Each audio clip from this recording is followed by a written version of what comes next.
Билим алуу ар бир адамдын негизги укугу. Бирок чоңдор үчүн, айрыкча инклюзивдик билим алууга муктаж адамдар үчүн бул мүмкүнчүлүк дайыма эле жеткиликтүү боло бербейт. Дал ушул маселелерди чечүү жана чоңдордун билим алуусун өнүктүрүү максатында Манас шаарында инклюзивдик билим берүү жана жумуштуулук боюнча диалог аталышындагы жолугушуу уюштурулду.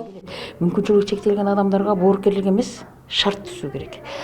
Шарт түзүү бир эле мамлекеттик эмес, ошол коомчулук кол сунганда гана ушундай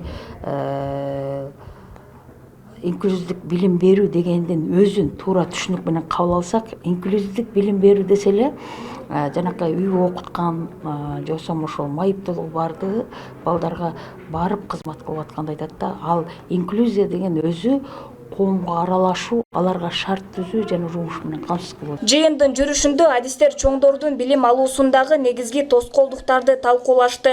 Алардын катарында билим берүү программаларынын жетишсиз ыңгайлаштырылышы, инфраструктуралык көйгөйлөр жана аларга билим берүү мүмкүнчүлүктөрүнүн аздыгы белгиленди. Негизи биз эгер чоңдордун же болбосо майыптыгы бар адамдардын 15 жаштан жогорку жаш өлчөмүндө билим алууга муктаж болгон болсок, алар кайсы жака барышат, эмне деген тоскоолдуктар турат, негизи психологиялык түшүнүктөр, стереотиптер, коомубуздагы болгон туура эмес иш аракеттердин тоскоол болушу мүмкүн. Ошондой эле иш чаранын алкагында дүйнөнүн бир катар өлкөлөрүндө колдонулуп келе жаткан Алеспа методологиясынын негизги принциптери тааныштырылды. Бул ыкма чоңдор үчүн туруктуу жана инклюзивдүү билим берүү системасын калыптандырууга, ошондой эле мамлекеттик мекемелер менен өнөктөш уюмдардын өз ара кызматташтыгын чыңоого багытталган. Андай эле жалпы область боюнча аким мэрлерге дагы,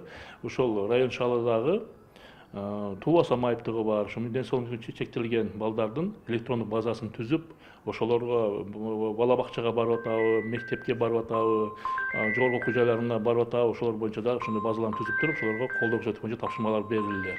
Андан сырткары бизде мына жогорку окуу жайларда ошол майыптыгы балдарга дагы алардын өзүнүн уставы негизинде дагы буларга окуу контрагынан же мындай бюджетке жеңилдиктер каралган. Бул боюнча дагы биз көзөмөлгө алып, ошол окуу жайлар менен дагы сүйлөшүп турабыз. Жыйындын соңунда катышуучулар инклюзивдик билим берүүнү өнүктүрүү боюнча артыкчылыктуу багыттарды аныктап, бардык жарандар үчүн билим алууга бирдей мүмкүнчүлүк түзүү багытында биргелешкен иш аракеттерди улантуу маанилүү экенин белгилешти. Алмыш Абдымиталипова, Бектур Иманалиев, Манас шаары. Благоприятный ыңгайлуу шарт десек, фундаментте мыйзамдар болуш керек.